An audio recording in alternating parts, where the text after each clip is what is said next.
Hello everyone and welcome to today's video. Now today I'm going to be talking about the last week of Season 5 Overwatch League in the Countdown Cup before we get into the tournament. Even though the East, they've already cleared the Countdown Cup, which I'm not going to be showing. I'm going to be showing in a separate video when the West region is also done with the tournament, and we'll obviously be going through the teams as well, one by one, which I'm currently in the midst of making the script for it. So look forward for that. But obviously, just like I said, this is the final week of the regular season for Overwatch League in Season 5, and also for the Countdown Cup before we get into the playoffs, which will be at Anaheim, which will be very exciting. So expect this to be a very short video. So first off, week 24. Obviously, this is only for the West region. So all the teams who didn't get I can't remember how many matches, well, whatever.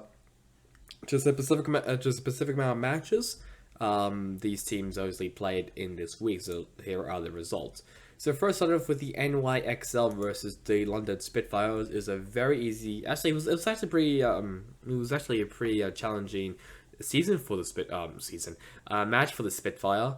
Parasite was very competitive. Route 66 was also pretty competitive as well. Busan was very easy. Spark again MVP. No surprises there. NYXL have been a bit of a dumpster fire this season. Another team which has been dumpster fire is Paris Eternal, and there's a very easy 3-0 victory for the Shock against the Eternal. Striker gained MVP. I think this might be his debut match, I'm pretty sure. So him gaining MVP straight away definitely is a sign that he has not lost any talent. Makes sense. I mean, Striker was actually regarded as one of the best tracers in the world. I think he probably still is regarded as one of the best tracers in the world. So no surprises there. And yeah, so Striker did a phenomenal job in his first season back.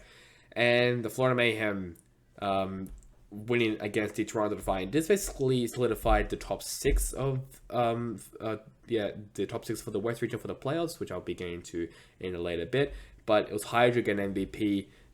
Good day for Mayhem. That was a good day for the Defiant, and the playoff hopes getting wished away just like that. So first off, and then we'll go to the next day. This might be the only competitive day it was, I'm pretty sure. The San Francisco Shock versus the London Spitfire. It was a 3-2 victory for the Shock. I am very surprised of actually how competitive the Spitfire were against the Shock. I really thought it was going to be like a 3-1 victory for the Shock, but it was actually 3-2, so it's still very competitive there for the Spitfire. But yeah, Spitfire did a phenomenal job, but the Shock was they were just a tiny bit better than the Spitfire. But either way, if you're a Spitfire fan, you shouldn't really be disappointed for this result. I think you should be really happy, as they definitely are maybe going to be a dark horse coming into the playoffs, in my opinion. But Prop again MVP. No surprises there. I mean, Proper is definitely in the running of the Rookie of the Year contender. Boston Uprising versus the NYXL. This was the NYXL's final match in the regular season, including the Shock and the Spitfire, but we're going to be seeing them later.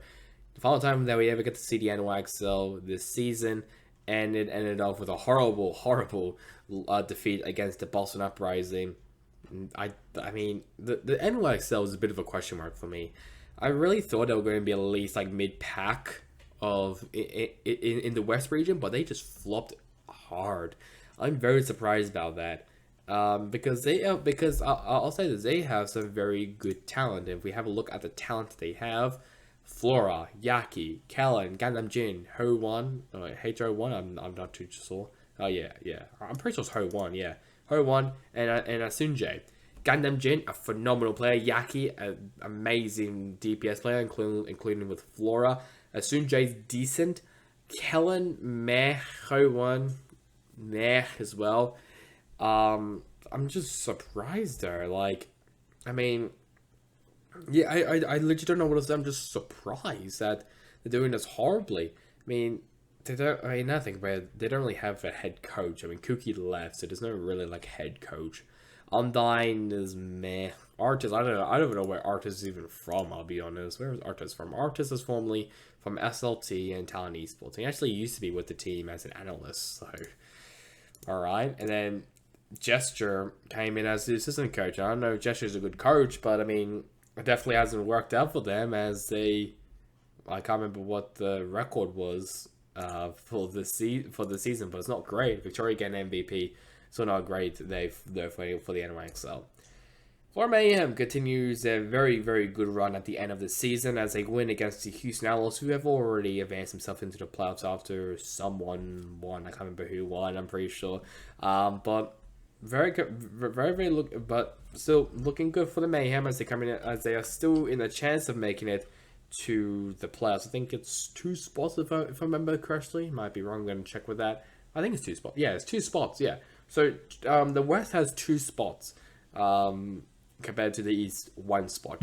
The East, they've already finished the Canada Cup tournament, which I already talked about. The West have not. I think they're about to start, I think, next week, so I'll be able to make a video on that after it. But, yeah, I mean, the Mayhem, they have been looking really good coming into the tournament, and they have a very good chance of making it to the playoffs, and, I mean, possibly maybe winning it. I'm not too sure about winning it, but they are looking pretty good, though. And just like I said, someone getting MVP, 3-1 victory for the Mayhem against the Outlaws. Paris Eternal, oh boy, what a dreadful season for them. As they lose against the Boston Uprising, a 3-1 victory for them. Punk again MVP. I don't know what the hell happened to the Eternal. I mean, they do have just a team full of rookies, so I'm no surprise about that. They definitely are more like a contenders team than an actual Overwatch League team, in my opinion. I mean, the talent that they have is not great if we just have a quick scan of it. I mean, there's Warp, there's Dove, Lokimono, Rack Attack, Craw, Marthel. It's interesting. I mean, I think I remember like at one point they didn't even have any players. So, not great for this team. I really thought Warp was like going to be decent.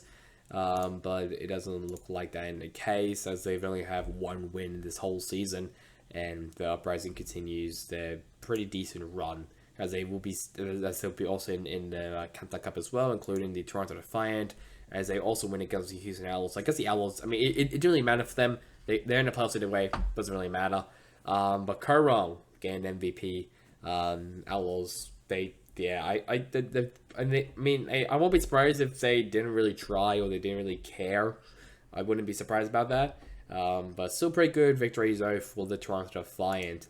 Let's now have a look at the standings, just like from each of the regions. So first off with the West, the Shark and the Fuel both have 26 points, but the Shark leads over the Fuel because of map differential. And then in 3rd place we got the Gladiators and the Outlaws, Spitfire, and the Rain. Those 6 teams have automatically spot themselves into the playoffs. The Mayhem, the Defiant, Justice, and the Uprising, all those 4 teams, they will be contending for the final 2 spots of the tournament. Of the playoffs. Sorry. So it can either be the Mayhem, Defiant, or the Justice and Uprising. Just any of them. Any of these 2 teams will be in the playoffs. And sadly, the Titans and Wax and the Paris Eternal, it was nice knowing you, but their season is done and dusted.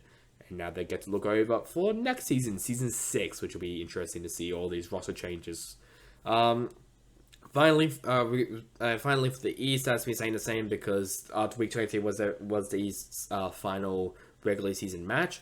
The Seoul Dynasty, Shanghai Dragons, and the Philadelphia Fusion, all 3 of them have advanced themselves into the playoffs. The Hangzhou Spark, Guangzhou Charge, and the Chengdu Hunters went to the Canton Cup tournament, which obviously there was already a winner, and then the LA Valiant. Sad day for them, but their season was done at the end of week 23. So, and just I mentioned as well the tournament, which I'm not going to click on because they'll actually spoil the results. As I said, the East, they finished. The West is going to be starting next week, so look out for the video for that as well. Just I keep repeating myself for that, but either way, it doesn't really matter. So that's really about it for me for today's video. Hope you guys enjoyed it. Catch you guys on next time in the next one. Goodbye.